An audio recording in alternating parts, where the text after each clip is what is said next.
Hello my dear friends and student, this is Anshuman Dixit. आज हम बात करने जा रहे हैं बेसिक्स ऑफ स्टॉक मार्केट की। इस लेक्चर में आप स्टॉक मार्केट के बारे में सारा कुछ सीखेंगे।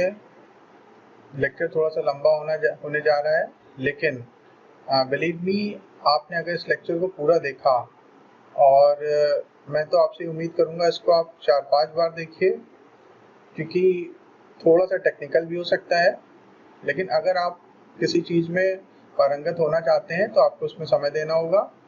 और अगर आप स्टॉक मार्केट में वाकई महारत हासिल करना चाहते हैं, इसको अच्छे से समझना चाहते हैं, तो इस लेक्चर को पूरा कई बार देखिए, जिससे आपको इस सब्जेक्ट के बारे में बहुत अच्छी जानकारी मिलेगी। और ना सिर्फ आप स्टॉक मार्केट के बारे में समझ पाएंगे, बल्कि प्रैक्टिकली इसमें ट्रेड भी कर पाएंगे। और स्टॉक मार्केट पैसिव अर्निंग का एक बहुत अच्छा सोर्स है।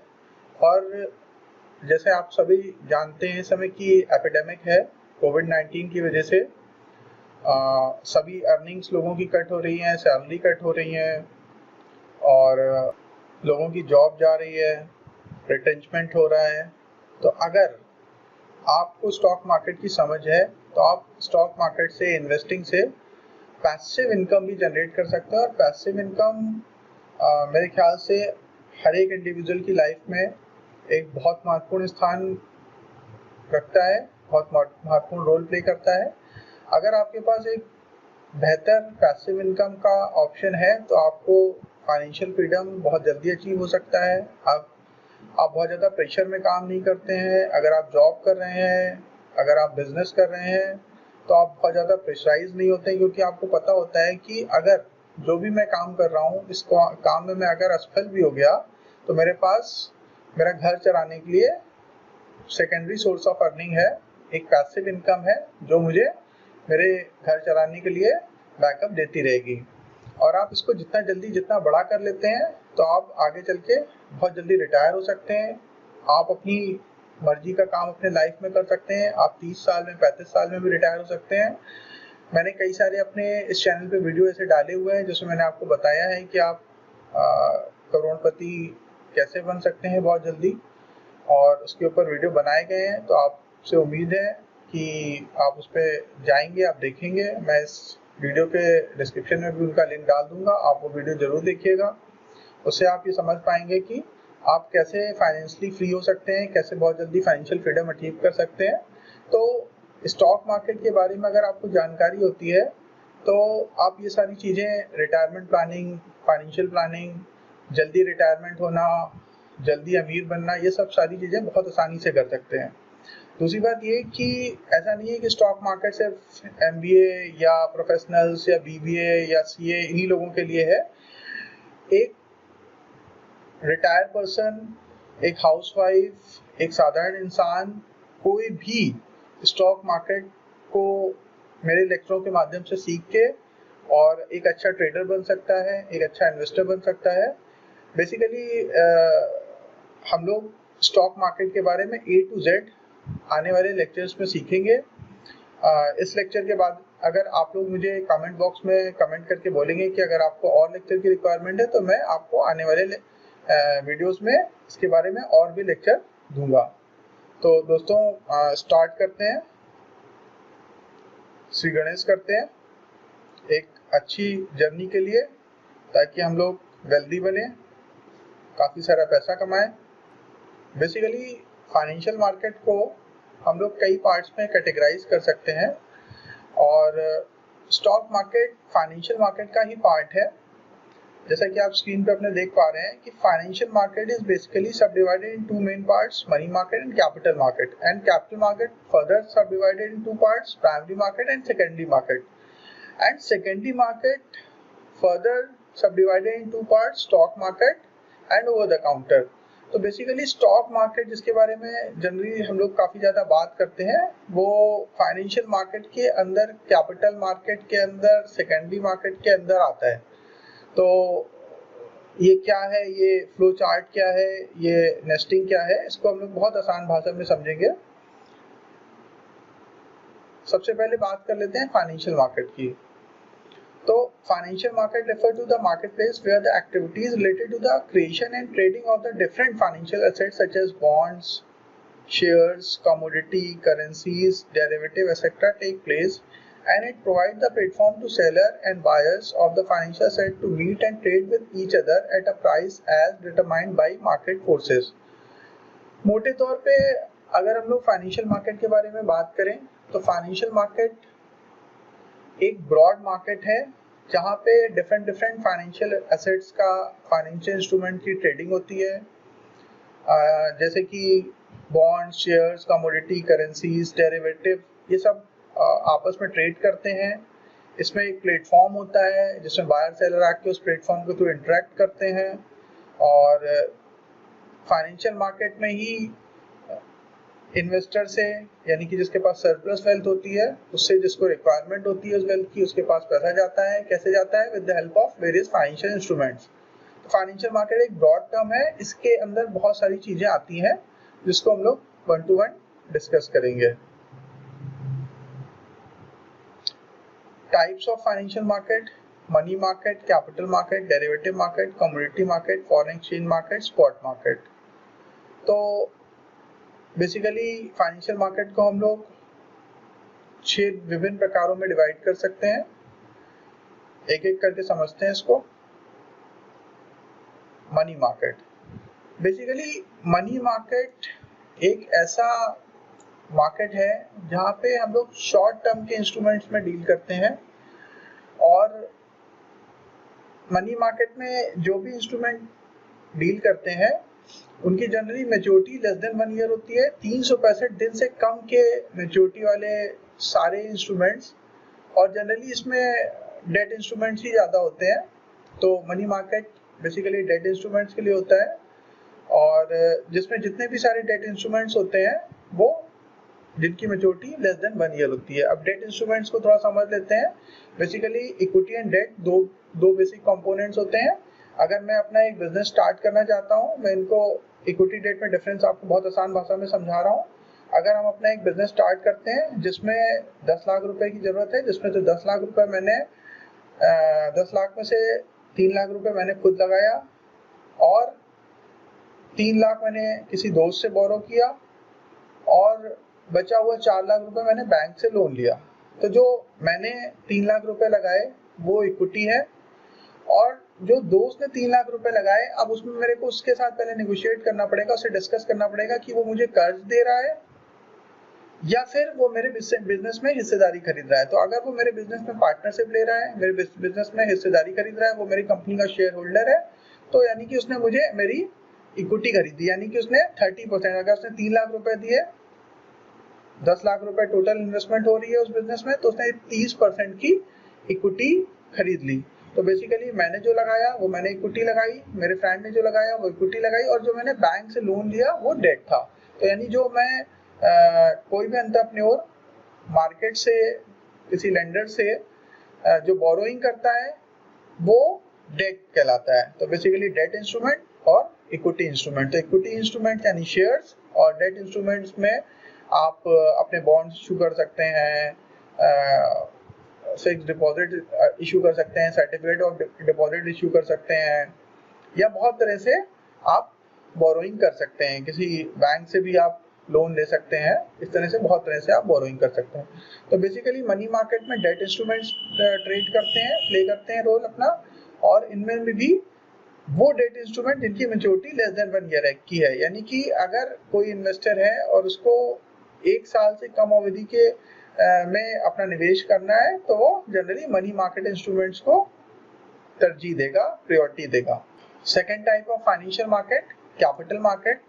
Capital market is a type of financial market for the trading of stocks, shares and bonds. This market is used for lending or borrowing money for the long term. Money market में हम लोग short term की बात करते थे, और capital market में हम लोग long term के बारे में बात करेंगे। Capital markets are further split into primary and secondary market. The companies issue share in the form of equity or preference share or fixed interest bearing bond in the primary market. Once the shares are issued, the investors subscribe to them at a lower price and later sell them to another investor at a higher price to earn profit in the secondary market. थोड़ा सा लंबा है, ध्यान से step by step समझते हैं। तो सबसे पहले तो capital market is a type of financial market. Financial market का ये सेकेंड टाइप है, जहां पे लॉन्ग टर्म के इंस्ट्रूमेंट रोल प्ले करते हैं अपना। जनरली लंबी अवधि के लिए अगर आपको पैसे की जरूरत है तो हम लोग कैपिटल मार्केट का हेल्प लेते हैं। अगर किसी एंटरप्रेन्योर को बहुत कैपिटल, अपनी वर्किंग कैपिटल की रिक्वायरमेंट है तो वो मनी मार्केट से बोरोइंग कर सकता है। और अगर उसको लॉन्ग टर्म कैपिटल की जरूरत है, वो असेट खरीदना चाहता है, अपने प्लांट को मॉडर्नाइज करना चाहता है, और लंबे समय के लिए उसको पैसे की जरूरत है, एक्सपेंशन करना चाहता है बिजनेस के, तो वो कैपिटल मार्केट की तरफ जाता है। और कैपिटल मार्केट में बेसिकली हम लोग लंबी अवधि के लिए बोरोइंग करते हैं, लंबी अवधि के लिए पैसा उठाते हैं। और कैपिटल मार्केट में भी दो मेन पार्ट होते हैं, primary market and secondary market. तो जो प्राइमरी मार्केट होता है उसमें कंपनियां पहली बार अपना आईपीओ लेके आती हैं और नए शेयर्स इशू करती हैं, फर्स्ट टाइम शेयर इशू करती हैं सब्सक्राइबर को, और जो लोग भी उनको सब्सक्राइब करते हैं वो शेयर्स को परचेज करते हैं, वो उसके शेयर होल्डर बन जाते हैं। और जब वो आईपीओ समाप्त हो जाता है और जिन इन्वेस्टर्स ने उसमें निवेश किया होता है उनको अगर वापस अपने पैसे की जरूरत होती है तो वो सेकेंडरी मार्केट में जब वो शेयर लिस्टेड हो जाता है, सेकेंडरी मार्केट यानी कि आपके स्टॉक एक्सचेंजेस, तो सेकेंडरी मार्केट में एनएससी, बीएससी इन सब में जाके डिफरेंट प्लेटफॉर्म में जाके वो अपने शेयर को बेच सकते हैं किसी और निवेशक को। तो प्राइमरी मार्केट यानी new issue market, IPO market, initial public offer जब आता है कंपनी का, और सेकेंडरी मार्केट यानी कि स्टॉक मार्केट, एनएससी, बीएससी, जहां पे आप जाके अपने शेयर्स को किसी दूसरे निवेशक को बेच सकते हैं और पैसा आपको मिल जाएगा। तो ये कैपिटल मार्केट होता है। और कैपिटल मार्केट जनरली इन्वेस्टर्स को लंबी अवधि के लिए वेल्थ क्रिएशन का एक अच्छा ऑप्शन देता है, और एंटरप्रेन्योर्स को भी अगर उनको लंबी अवधि के लिए पैसे की जरूरत है तो वो कैपिटल मार्केट की हेल्प लेते हैं। यानी कि कैपिटल मार्केट किसी भी इकोनॉमी के लिए बहुत इंपॉर्टेंट है, क्योंकि अगर आप बड़े एंटरप्रेन्योर हैं और आपको ज्यादा पूंजी की जरूरत है तो जनरली बैंक भी नहीं देगा, गवर्नमेंट भी नहीं देगा। तो एक सबसे आसान तरीका ये हो सकता है कि आप कैपिटल मार्केट का रुख करें और अपना आईपीओ लेके आएं, अपने शेयर्स को लिस्ट कराएं और उससे मार्केट से आप पैसा उठाएं और अपनी कंपनी को बड़ा करें। Derivative market, basically derivative market secondary market में ही सारे डेरिवेटिव ट्रेड करते हैं। और डेरिवेटिव का मतलब होता है वो इंस्ट्रूमेंट जो किसी अपने अंडरलाइंग एसेट से डिराइव किए जाते हैं। जैसे फॉर एग्जांपल मिल्क एक अंडरलाइंग एसेट है, तो उससे हमने कर्ड, चीज, पनीर, खोया, एन नंबर ऑफ चीज बना दी। तो डेरिवेटिव का मतलब हुआ कि वो इंस्ट्रूमेंट्स जो अपने अंडरलाइंग एसेट से डिराइव किए जाएं। जैसे फॉर एग्जांपल रिलायंस का फ्यूचर या रिलायंस का ऑप्शन, तो वो रिलायंस के स्टॉक प्राइस से डिराइव किए जाते हैं। तो derivative market is a type of financial market which deals with trading of futures, option, forward contracts and swap। इसमें चार मेन इंस्ट्रूमेंट्स होते हैं, future, options, forwards and swaps. इनको हम लोग आने वाले लेक्चर्स में भी डिस्कस करेंगे। और मैंने फ्यूचर के ऊपर, ऑप्शंस के ऊपर, फॉरवर्ड्स के ऊपर, इनके ऊपर, फ्यूचर ऑप्शंस के ऊपर बहुत अच्छा, डेरिवेटिव के ऊपर ही बेसिकली मैंने काफ़ी लंबे 2 लेक्चर बना रखे हैं, पार्ट 1 एंड पार्ट 2, और उसके लिंक भी मैं आई बटन में और डिस्क्रिप्शन में दे दूंगा।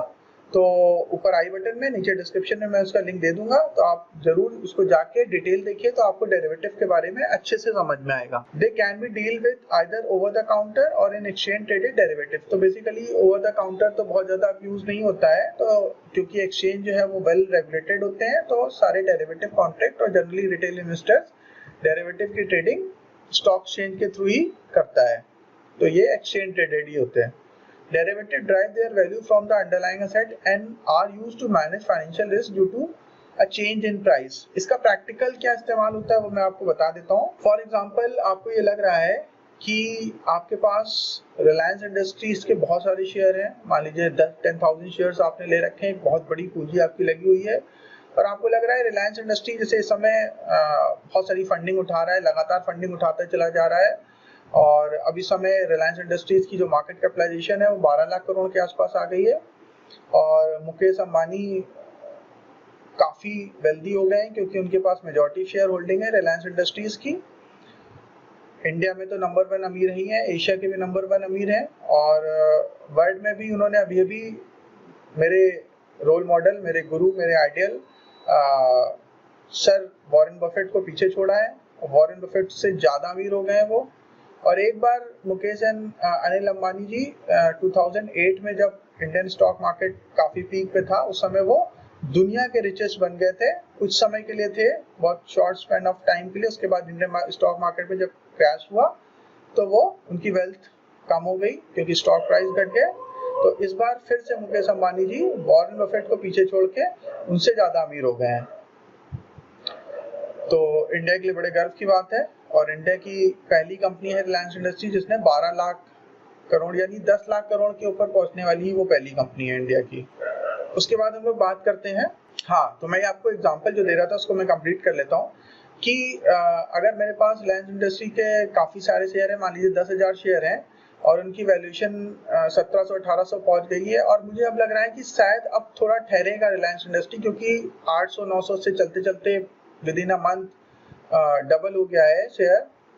तो 100% की रिटर्न आ गए हैं एक डेढ़ महीने में। तो हो सकता है कि यहाँ ठहरे, मुझे लग रहा है कि अब रिस्क हो गया है और मैं अपने प्रॉफिट को बुक भी करना चाहता हूँ, लेकिन मैं अपने शेयर नहीं बेचना चाहता क्योंकि मेरे को उनसे डिविडेंड मिल रहा है और मुझे उम्मीद है कि शायद वो आगे चल के और भी बढ़ेंगे। तो लेकिन मैं अपने लॉस को मिनिमाइज करना चाहता हूँ। अगर यहाँ से रिलायंस इंडस्ट्री एकदम से गिर जाता है तो जो मुझे लॉस होगा, तो मैं वो नहीं चाहता कि रिलायंस इंडस्ट्री में अब मेरे को जो प्रॉफिट दिखने लगा है, नोशनल प्रॉफिट जो मुझे दिख रहा है मेरे स्टॉक्स में, वो मैं खोना नहीं चाहता। तो उस समय डेरिवेटिव बहुत इंपॉर्टेंट रोल प्ले करते हैं। डेरिवेटिव की हेल्प से आप इक्वल अमाउंट ऑफ फ्यूचर को शॉर्ट कर सकते हैं। अगर आप फ्यूचर शॉर्ट करेंगे रिलायंस इंडस्ट्री का, ओवरऑल आप इतनी लॉट, मान लीजिए कि रिलायंस इंडस्ट्री की एक फ्यूचर में 1000 शेयर्स होते हैं एक लॉट में, तो आप 10 लॉट अगर शॉर्ट करेंगे यानी बेचेंगे तो आपको 10,000 शेयर आपने बेच दिए। तो हुआ क्या, आपकी डिलीवरी इंटैक्ट रही, आपको डिलीवरी की ब्रोकेज भी नहीं लगी, और आपने मार्जिन अमाउंट में, यानी कि अगर मान लीजिए रिलायंस इंडस्ट्री की एक लॉट का प्राइस 1 लाख रुपए है, बहुत मैं एग्जांपल के लिए बता रहा हूँ, होगा काफ़ी ज़्यादा। तो अगर 1 लाख रुपए है तो आप सिर्फ 20-25% के मार्जिन में अपना ट्रेड एग्जीक्यूट कर सकते हैं। यानी कि अब आपको 10,000 शेयर का प्राइस देने की जरूरत नहीं है, आप सिर्फ 2,500 शेयर्स के प्राइस के बराबर की रकम अगर एक्सचेंज में जमा करा देंगे, अपने ब्रोकर के पास जमा करा देंगे, तो आप 10,000 शेयर्स के इक्विवेलेंट फ्यूचर को शॉर्ट कर सकते हैं, यानी सिर्फ 25% अमाउंट में। तो ये एक लेवरेज मिलता है। और मान लीजिए यहाँ से रिलायंस इंडस्ट्री वापस करेक्ट होके 1500 पे आ जाता है, 300 रुपए घट जाता है, 18 पे मान लीजिए चल रहा है और 300 रुपए पे 1500 पे आ गया, 300 रुपए घट गया। तो क्योंकि मैंने फ्यूचर शॉर्ट कर रखा है, तो वो 300 रुपए जो मैंने 1800 पे बेचा था, मैं वापस उसको 1500 पे खरीद लूंगा। यानी हर लॉट में मुझे 300 रुपए का फायदा होगा। मैंने 10,000 शेयर बेचे हैं तो 10,000 मल्टीप्लाई बाय 300, ठीक है, तो इतना मेरे को प्रॉफिट हो जाएगा। और जो लॉस मेरे पोर्टफोलियो में हो सकता था रिलायंस इंडस्ट्री की शेयर प्राइस घटने की वजह से, मैंने अब वो मिनिमाइज कर लिया। मेरे शेयर के प्राइस तो इस समय 1500 हो गए, लेकिन मैंने फ्यूचर को शॉर्ट करके वो जो घाटा हुआ मुझे वो मैंने कवर कर लिया। तो डेरिवेटिव इस तरह से एक इम्पॉर्टेंट रोल प्ले करता है हेजिंग में, अपने रिस्क को मिनिमाइज करने में। आप इसमें ऑप्शंस का भी इस्तेमाल कर सकते हैं। अगर आपने पुट ऑप्शन ले लिया होता उस समय पे, तो वो भी लगभग सेम काम करता है। और पुट ऑप्शन में एक खासियत और होती है कि उसमें आपको प्रीमियम बहुत कम देना पड़ता है, यानी ये एक इंश्योरेंस की तरह होता है, टर्म इंश्योरेंस की तरह, कि आप 10,000 रुपए दे के, सालाना 10,000 रुपए दे के आपने 1 करोड़ का इंश्योरेंस ले रखा है। तो ऑप्शंस भी इसी तरह से होते हैं, आपको बहुत कम प्रीमियम पे करना होता है और आपके पूरे पोर्टफोलियो की एक तरह से इंश्योरेंस हो जाता है। तो इसके बारे में अगर आप डिटेल में समझना चाहते हैं तो आप डेरिवेटिव वाले वीडियो को रेफर करिए। आइए आगे बढ़ते हैं कमोडिटी मार्केट के बारे में। तो बेसिकली इंडिया में MCX, NCDX इस तरह से दो बेसिकली बड़े कमोडिटी एक्सचेंज है, मल्टी कमोडिटी एक्सचेंज जिसको MCX कहते हैं। तो वहाँ पे कमोडिटीज ट्रेड होती हैं जिसमें कई कैटेगरीज होती हैं, जैसे कि precious metal, gold, silver, platinum, base metal, copper, zinc, nickel, like energy stocks, crude oil, natural gas, agro commodities like wheat, rice, mentha, guargum, like that, चना। तो कमोडिटी मार्केट में आप डिफरेंट कमोडिटीज में trade कर सकते हैं। और तो basically commodity market facilitate the trading of commodities like gold, oil, wheat, rice, etc. There are around 50 major commodities market all over the world। तो मोटे तौर पे हम लोग ये समझ चुके हैं कि कमोडिटी मार्केट वो मार्केट होती है जहाँ पे वेरियस डिफरेंट कमोडिटीज ट्रेड करती हैं, जिसमें एग्रो कमोडिटीज हो सकती हैं, प्रीशियस मेटल हो सकते हैं, एनर्जी स्टॉक्स हो सकते हैं, एनर्जी में क्रूड ऑयल और नेचुरल गैस, जैसे मैंने आपको बता ही दिया है। उसके बाद next type of financial market होती है फॉरेन एक्सचेंज मार्केट। तो foreign exchange market facilitate the trading of currencies, basically currency की ट्रेडिंग होती है यहाँ पे। These markets are operated through financial institutions and determine foreign exchange prices for every currency. Basically इस foreign exchange की market की हमें इसलिए आवश्यकता होती है कि हमें day to day different currencies के साथ ट्रेड करना होता है, और ट्रेड करने में हमें ये नहीं पता होता है कि आज डॉलर टू इंडियन करेंसी यानी कि यूएसडी वर्सेस आईएनआर का क्या रेट चल रहा है, या जीबीपी वर्सेस आईएनआर यानी global pound, Japanese yen versus INR, euro versus INR का क्या रेट चल रहा है। तो बेसिकली फॉरेन एक्सचेंज मार्केट हमें करेंसी के, विदेशी करेंसी के बदले में हमें कितने रुपए खर्च करने पड़ रहे हैं उसके बारे में अवगत कराती है। तो ये डिफरेंट देशों की करेंसी के बीच में रिलेशन एडजस्ट करने का काम करती है। यानी कि मैं अगर आपको एग्जांपल के थ्रू बताऊं कि अगर $1 इज इक्वल टू 75 रुपीज है, तो उसका मतलब ये हुआ कि हो सकता है कि कल चल के $1 इज इक्वल टू 76 रुपीज हो जाए या 74 रुपीज हो जाए। तो ये फॉरेन एक्सचेंज मार्केट के थ्रू ही हमें पता चलता है, करेंसी मार्केट के थ्रू हमें पता चलता है कि करेंसी में क्या फ्लक्चुएशन आ रहा है, और उसका इम्पैक्ट हमारे इकोनॉमी पे, हमारे स्टॉक मार्केट पे और काफी सारी चीजों पे पड़ता है।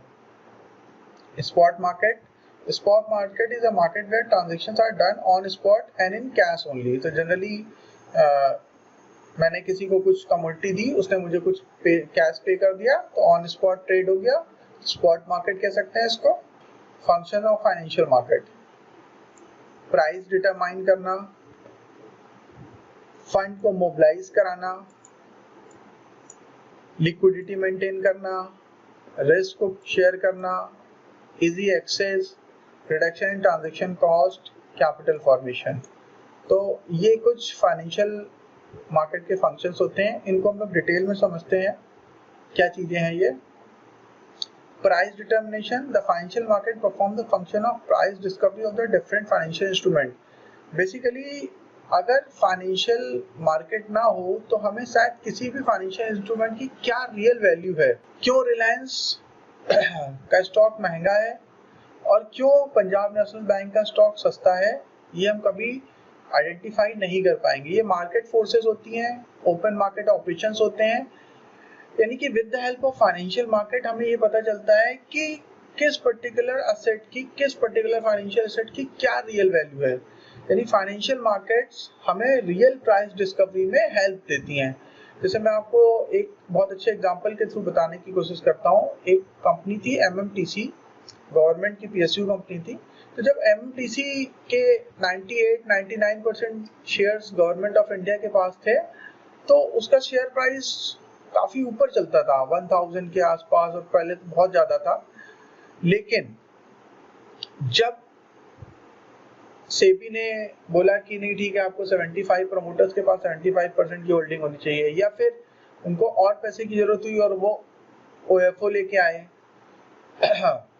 सॉरी एफपीओ लेके आए, तो फॉलो ऑन पब्लिक ऑफर या फर्दर पब्लिक ऑफर। तो जो फॉलो ऑन पब्लिक ऑफर आया उसके थ्रू उन्होंने अपने और शेयर्स बेचे। तो जब मार्केट में शेयर्स आए, इन्वेस्टर्स के पास आए, तो हमें उसकी वैल्यू पता चली, और वो एमएमटीसी का शेयर घटते घटते 50 रुपए के आसपास आ गया, शायद उसके नीचे भी चला गया अभी बीच में। तो इससे ये पता चलता है कि फाइनेंशियल मार्केट एक ऐसा प्लेस है जहाँ पे किसी भी फाइनेंशियल एसेट की रियल प्राइस डिस्कवरी होती है, और हमें उसकी सही मूल्य का पता चलता है। अगर ये मार्केट ना हो तो शायद हमें किसी भी शेयर्स का या किसी कंपनी के सही मूल्य का पता ही नहीं चल पाएगा और हम धोखे में उसको बहुत ज़्यादा प्रीमियम देते रहेंगे जब उसकी वैल्यू कुछ भी नहीं होगी। लिस्ट ऑफ फाइनेंशियल मार्केट में जो उसका मेन फंक्शन है, उसका पहला फंक्शन है प्राइस डिटर्मिनेशन। तो financial market perform the function of price discovery of the different financial instruments which are traded between the buyers and the sellers on the financial market. The prices at which the financial instrument trade in financial market are determined by the market forces। जैसा कि मैंने आपको बताया था, market forces यानी buyer, seller, बहुत सारे investor, FIIs, DIIs, ये इतना रिसर्च करके उन शेयर्स को खरीदते हैं। तो वो सिर्फ उन्हीं शेयर्स को खरीदना पसंद करते हैं जिनमें वाकई वैल्यू होती है। तो यानी कि उसके उन्हीं शेयर्स की डिमांड होती है जो वाकई अच्छा कर रहे होते हैं, तो उनका शेयर प्राइस बढ़ता है, और जो अंडर परफॉर्म कर रहे होते हैं, जिनकी बैलेंस शीट अच्छी नहीं होती है, जिनमें मैनेजमेंट में प्रॉब्लम होती है, उन कंपनियों की शेयर के प्राइस घट जाते हैं।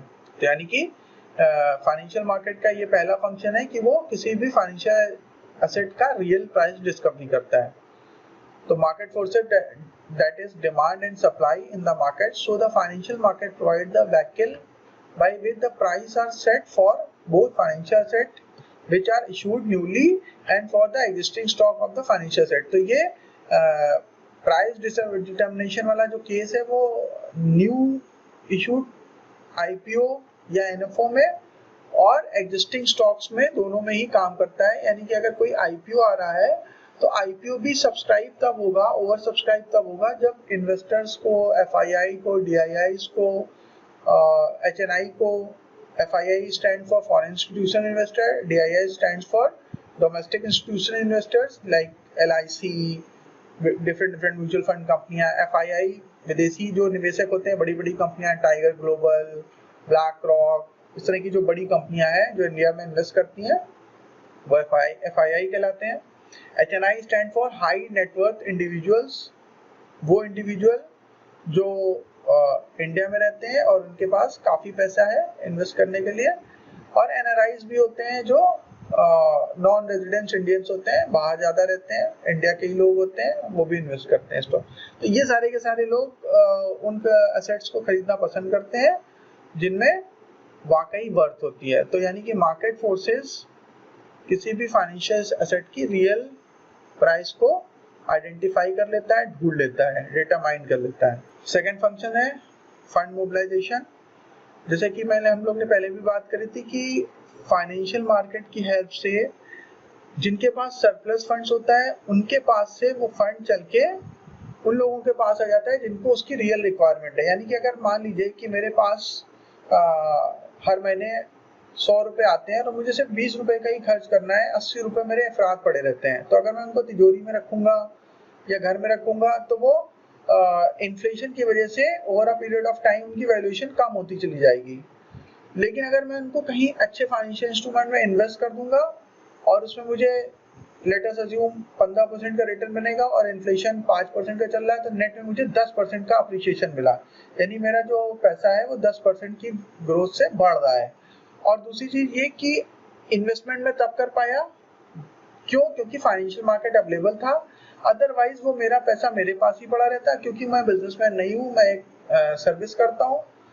तो इस वजह से मेरे पास अपने पैसे को बढ़ाने का कोई ऑप्शन नहीं होता और मैं उसको अपने तिजोरी में रखता, अपने घर में रखता, जिसकी वजह से मेरा पैसा घटता चला जाता। Over a period of time मैं उसमें अप्रिशिएट नहीं कर पाता। तो फाइनेंशियल मार्केट ये अपॉर्चुनिटी देता है कि एंटरप्रेन्योर जिनको पैसे की जरूरत होती है, जो वेल्थ को मल्टीप्लाई कर सकते हैं, पैसे को बढ़ा सकते हैं, बिजनेस को बहुत बड़ा कर सकते हैं, उनको पैसे की जरूरत होती है। और इन्वेस्टर जिसके पास सरप्लस अमाउंट होता है, वो इन्वेस्टर से पैसा एंटरप्रेन्योर्स के पास चला जाता है और एंटरप्रेन्योर उनको बढ़ा के खुद भी गेन लेते हैं और अपने सारे इन्वेस्टर कम्युनिटी को भी प्रॉफिट करते हैं और साथ ही साथ गवर्नमेंट को भी टैक्स के फॉर्म में वेल्थ देते हैं। तो ये पूरी इकोनॉमी के लिए बहुत विन विन सिचुएशन है, win-win situation for investor as well as entrepreneur. Fund mobilization. Along with the determination of the price at which the financial instrument trade in the financial market, the required return out of the funds invested by the investor is also determined by the participant in the financial market. The motivation for personnel seeking the funds depend on the required rate of return which is determined by the investors, which is demanded by the investor. Because of this function of the financial market only, it is signaled that how funds which available for the lenders or the investors of the funds will get allocated among the person who are in need of the funds or raise the funds through mean of issuing financial instrument in the financial market. So the financial market helps in the mobilization of saving of the investor. देखिए काफी लंबा paragraph हो गया है और शायद आप screen पे इतना ध्यान नहीं दे पा रहे होंगे, तो मैं इस प्रेजेंटेशन की पीडीएफ फॉर्म को भी मैं आप लोगों को अवेलेबल करा दूंगा। अगर आप इसका पीडीएफ चाहते हैं तो आप मेरे टेलीग्राम चैनल पे जाके और वो पीडीएफ को ले सकते हैं। वेल्थ फॉर यू के नाम से टेलीग्राम चैनल है, उसका टेलीग्राम चैनल का लिंक भी मैं डिस्क्रिप्शन में दे दूंगा और आप वहां से जाके और इस पीडीएफ की, इस पीपीटी की आप पीडीएफ भी डाउनलोड कर सकते हैं ताकि आप उसको अच्छे से पढ़ पाएं घर पे बैठ के। तो जो इसमें पैराग्राफ में लिखा है उसका मतलब ये निकल रहा है कि जैसे मैं आपको ऑलरेडी बता चुका हूँ कि जिनके पास सरप्लस पैसा होता है, यानी कि लेंडर्स या इन्वेस्टर्स, उनसे वो पैसा with the help of financial market transfer हो जाता है एंटरप्रेन्योर्स के पास, बिजनेसमैन के पास, जिनको उस पैसे की जरूरत होती है और उनके पास वो टैलेंट होता है, वो कैपेसिटीज होती हैं कि वो अपने बिजनेस के थ्रू उस पैसे को बढ़ा सकते हैं।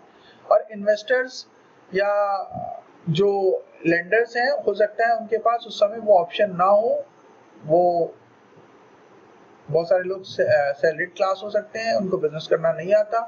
तो अगर फाइनेंशियल मार्केट नहीं होती, अगर फाइनेंशियल इंस्ट्रूमेंट्स नहीं होते तो वो इन्वेस्टमेंट नहीं कर पाते और वो पैसा उनका उनके पास ही रखा रहता और वो over a period of time because of inflation उसकी वैल्यूएशन घटती चली जाती। फाइनेंशियल मार्केट से आपको लिक्विडिटी मिलती है। अगर आपने किसी भी इंस्ट्रूमेंट में इन्वेस्ट किया है, एफडी में किया है, शेयर्स में किया है, म्यूचुअल फंड्स में किया है, आप जाइए मार्केट में उसको बेचिए, आपको तुरंत आपका पैसा मिल जाएगा और उस पैसे से आप अपने घर के खर्चे या जो भी जरूरत है वो आप उसको पूरा कर सकते हैं, जो भी इमरजेंसी आई है उसको आप मीट आउट कर सकते हैं। तो लिक्विडिटी फाइनेंशियल मार्केट का बहुत एडवांस, बहुत इम्पोर्टेंट फंक्शन है और फाइनेंशियल मार्केट हमें एक अच्छी लिक्विडिटी प्रोवाइड करता है अगर हमने सही स्क्रिप्ट में, सही शेयर में और सही फाइनेंशियल इंस्ट्रूमेंट में अपने फाइनेंशियल एडवाइजर की सलाह से इन्वेस्टमेंट किया है। तो जनरली हमें अच्छे रिटर्न्स भी बनते हैं और हमारे पास लिक्विडिटी भी रहती है कि किसी भी क्राइसिस की सिचुएशन में हम तुरंत अपने फाइनेंशियल इंस्ट्रूमेंट को ब्रेक करें, रिडीम करें और अपने उस आवश्यकता को पूरा करें। Risk sharing, financial market perform the function of the risk sharing as a person who is understanding the investments are different fourth function, risk sharing. Financial market perform the function of the risk sharing as the person who is undertaking the investments are different from the persons who are investing their funds in those investments with the help of financial market. The risk is transferred from the person who understand the investment to those person who provide the funds for making those investment. देखिए financial market से आप अपने risk को भी diversify कर सकते हैं, minimise कर सकते हैं, कम कर सकते हैं, इवन खत्म भी कर सकते हैं काफी हद तक। मुझे इन्वेस्टमेंट करना है शेयर्स में लेकिन मुझे नॉलेज नहीं है, तो एक फाइनेंशियल इंस्ट्रूमेंट अवेलेबल है म्यूचुअल फंड। आप फंड मैनेजर को किसी अच्छे फंड में इन्वेस्टमेंट करिए जिसमें फंड मैनेजर और उनकी टीम मिलके आपके पैसे को इन्वेस्ट करेगी और वो आपको रिटर्न बना के देगी, जिसके बदले में म्यूचुअल फंड एक एनुअल फीस चार्ज करते हैं जो कि बहुत नेग्लिजिबल होती है। तो इस तरह से आप फाइनेंशियल मार्केट से अपने रिस्क को मिनिमाइज कर सकते हैं। दूसरा एग्जांपल ये है कि आप अपने पोर्टफोलियो को डाइवर्सिफाई करके भी रिस्क को मिनिमाइज कर सकते हैं। आपने थोड़ा पैसा मनी मार्केट इंस्ट्रूमेंट में लगा दिया, यानी एफडी में लगा दिया, सर्टिफिकेट ऑफ डिपॉजिट्स में लगा दिया, बॉन्ड्स में लगा दिया, थोड़ा पैसा आपने गोल्ड्स में लगा दिया, थोड़ा कमोडिटी में लगा दिया, थोड़ा शेयर्स में लगा दिया, डायरेक्ट थोड़ा आपने म्यूचुअल फंड्स में लगा दिया। तो इस तरह से आपने अपने रिस्क को मिनिमाइज कर दिया with the help of financial market. तो फाइनेंशियल मार्केट में बहुत सारे वेरियस इंस्ट्रूमेंट्स अवेलेबल है। आपने लिक्विड फंड खरीद लिया है जो लगभग रिस्क फ्री होते हैं। तो इस तरह से आप बहुत तरह से अपने रिस्क को मिनिमाइज कर सकते हैं। इजी एक्सेस होता है क्योंकि सारे इंस्ट्रूमेंट्स लिस्टेड हैं, फाइनेंशियल एडवाइजर मौजूद हैं आपके आसपास और आप म्यूचुअल फंड में इन्वेस्ट कर सकते हैं, स्टॉक्स में इन्वेस्टमेंट कर सकते हैं, एफडी में इन्वेस्टमेंट कर सकते हैं, बॉन्ड्स में कर सकते हैं, वेरियस गवर्नमेंट स्कीम्स में कर सकते हैं, नेशनल सेविंग सर्टिफिकेट्स में कर सकते हैं, इंश्योरेंस में कर सकते हैं, बहुत तरह से कर सकते हैं। लेकिन एडवाइस है इंश्योरेंस में इन्वेस्टमेंट नहीं करना चाहिए, क्योंकि इन्वेस्टमेंट एक अलग चीज है और इंश्योरेंस एक अलग चीज है। तो हमें इंश्योरेंस के लिए टर्म इंश्योरेंस, हेल्थ इंश्योरेंस और जनरल इंश्योरेंस परचेज करना चाहिए, और इन्वेस्टमेंट के लिए shares, FD, bonds, mutual funds में इन्वेस्टमेंट करना। Reduction in transaction cost and provision of the information. Basically अगर हम फाइनेंशियल मार्केट की एब्सेंस में कोई फाइनेंशियल ट्रांजैक्शन को परफॉर्म करने जाते हैं तो उसमें रेगुलेशन भी नहीं होता, रिस्क भी काफी ज्यादा होता और उसकी ट्रांजैक्शन कॉस्ट भी बहुत ज्यादा। फाइनेंशियल मार्केट हमें बहुत लो ट्रांजैक्शन कॉस्ट पे एक सेफ ट्रांजैक्शन को परफॉर्म करने की फैसिलिटी प्रोवाइड करता है। The trader requires various type of information while doing the transaction of buying and selling the securities. For obtaining the same time and money is required, but the financial market helps in providing every type of information to the traders without the requirement of spending any money by them. In this way, the financial market reduce the cost of the transaction. देखिए, अगर आप किसी भी financial instrument में या मानी किसी company के शेयर में इन्वेस्टमेंट करना चाहते हैं, तो अगर फाइनेंशियल मार्केट नहीं होता तो आपको उसके सीईओ से बात करनी पड़ती। बात करने के बाद भी वो नहीं बता देता कि मेरी बैलेंस शीट खराब चल रही है, या मुझे किसी का पैसा देना है मैंने नहीं वापस किया, या मेरी कंपनी में कोई प्रॉब्लम चल रही, क्योंकि आप इन्वेस्टर हैं तो चाहेगा कि आप पैसा लगाएं। तो आपको बहुत लेवल पे रिसर्च करनी पड़ती, उसके बैलेंस शीट रीड करनी पड़ती, और आपको उनके एम्प्लॉय को इंटरव्यू करना पड़ता, उनके डिस्ट्रीब्यूटर को इंटरव्यू करना पड़ता है कि उनके साथ उनकी क्या रिलेशन है, उनको पेमेंट दे रहे हैं कि नहीं, उनके सप्लायर्स को इंटरव्यू करना पड़ता कि वो अपने सप्लायर्स को टाइमली पेमेंट कर पा रहे हैं कि नहीं कर पा रहे हैं, उनके कस्टमर्स को इंटरव्यू करना पड़ता है कि उनके जो प्रोडक्ट्स हैं उनकी क्वालिटी कैसी है। तो मतलब बहुत सारा टाइम और मनी वेस्ट होता, जबकि फाइनेंशियल मार्केट में हमें सब रेडीमेड अवेलेबल हो जाता है। हर एक जिन भी स्टॉक्स में आप इन्वेस्ट करते हैं उनकी क्वार्टरली बैलेंस शीट आपके मेल पे आ जाती है। अगर आप म्यूचुअल फंड में इन्वेस्ट करते हैं तो सारा फंड मैनेजर, उसकी टीम सारा कुछ टेक केयर करती है, आपको एनएवी भेजती रहती है। तो फाइनेंशियल मार्केट ट्रांजैक्शन कॉस्ट को बहुत मिनिमाइज कर देते हैं, बहुत ट्रांजैक्शन को स्मूथ बना देते हैं, प्रोसेस को बहुत आसान बना देते हैं। Capital formation, very important point, 7th point. Capital formation का मतलब ये होता है कि बेसिकली जो इन्वेस्टर अपनी सेविंग्स करते हैं वो सेविंग अल्टीमेटली एंटरप्रेन्योर्स के हाथ में जाती है, यानी कि इन्वेस्टर की सेविंग एंटरप्रेन्योर्स के लिए कैपिटल का काम करती है, और उस कैपिटल का इस्तेमाल करके वो अपने बिजनेस को और बड़ा बनाते हैं, एक्सपैंड करते हैं, मॉडर्नाइज करते हैं। तो कैपिटल फॉर्मेशन किसी भी इकोनॉमी में, किसी कंट्री में जितनी ज्यादा सेविंग होगी उतनी ज्यादा कैपिटल फॉर्मेशन होगी, और जितने आसानी से कैपिटल एंटरप्रेन्योर्स को अवेलेबल होगी उस कंट्री की इकोनॉमी उतनी ही तेजी से आगे बढ़ेगी। तो ये बहुत इंपॉर्टेंट पॉइंट है कैपिटल फॉर्मेशन का। और इंडिया में एक समय सेविंग रेट लगभग 35% तक था, अभी काफी घट गया है, 18% के आसपास आ गया है। और अभी जो रिसेंट बजट आया था उसमें गवर्नमेंट ने ये कहा था कि अब आपको मैंडेटरी सेविंग जो 80C में करनी होती थी 1.5 लाख रुपए की, इसको करने की भी जरूरत नहीं है। 80D में जो आपको सेविंग करनी होती थी वो भी करने की जरूरत नहीं है। काफी सारे सब मैंडेटरी सेविंग को हटा दिया है। तो मुझे लग रहा है कि आगे चल के इंडिया में सेविंग रेट और ड्रास्टिकली फॉल करेगा, और जिसकी वजह से कैपिटल फॉर्मेशन में भी कमी आएगी। ये इकोनॉमी के लिए अच्छा नहीं होगा।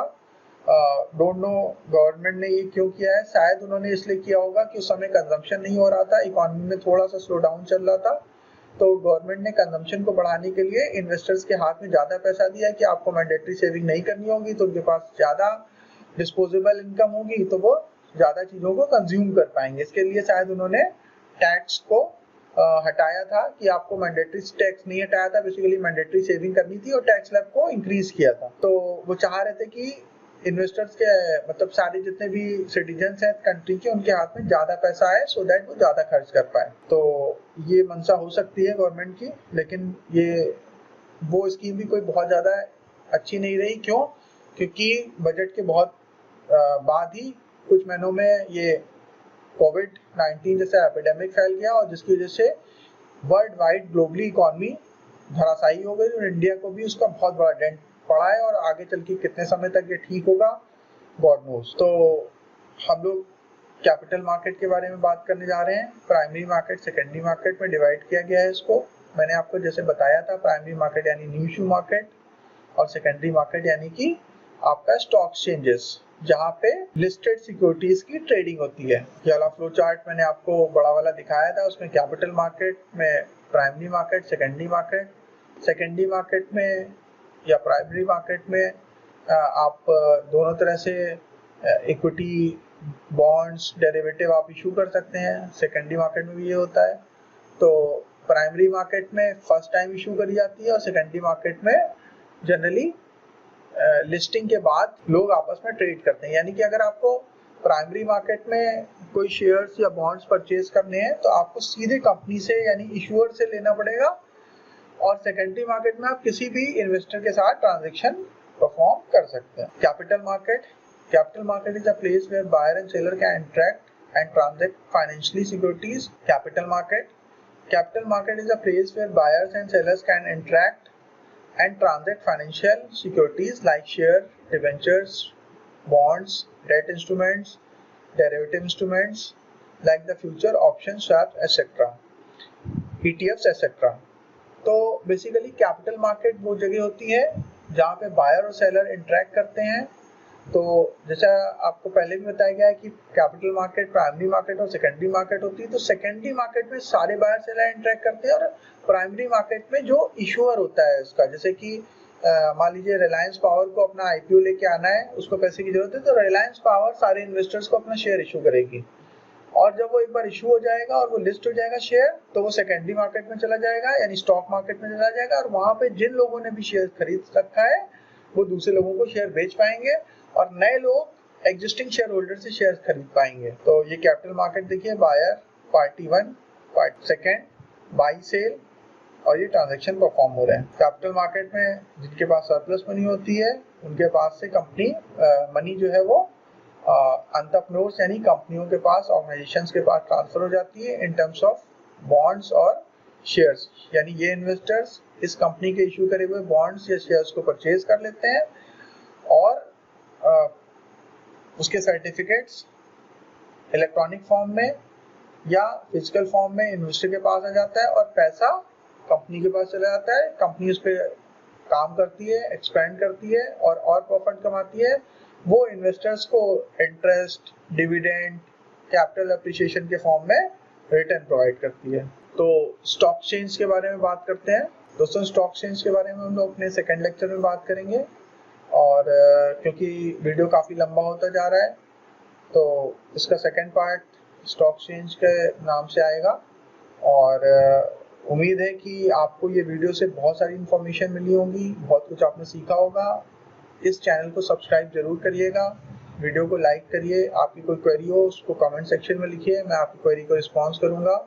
और अगर आप अपना पोर्टफोलियो मेरे द्वारा बनवाना चाहते हैं, आप इन्वेस्टमेंट करना चाहते हैं, टर्म प्लान, हेल्थ प्लान या किसी तरह के कोई भी फाइनेंशियल प्रोडक्ट परचेज करना चाहते हैं और उसके लिए गाइडेंस चाहिए, तो आप डिस्क्रिप्शन में दिए गए नंबर पे कॉल कर सकते हैं, व्हाट्सएप कर सकते हैं, और आपको हमारी टीम प्रॉपर हेल्प करेगी। मैं भी आपकी हेल्प करूँगा। तो उम्मीद है कि आपको ये वीडियो अच्छा लगा होगा। वीडियो देखने के लिए बहुत बहुत धन्यवाद।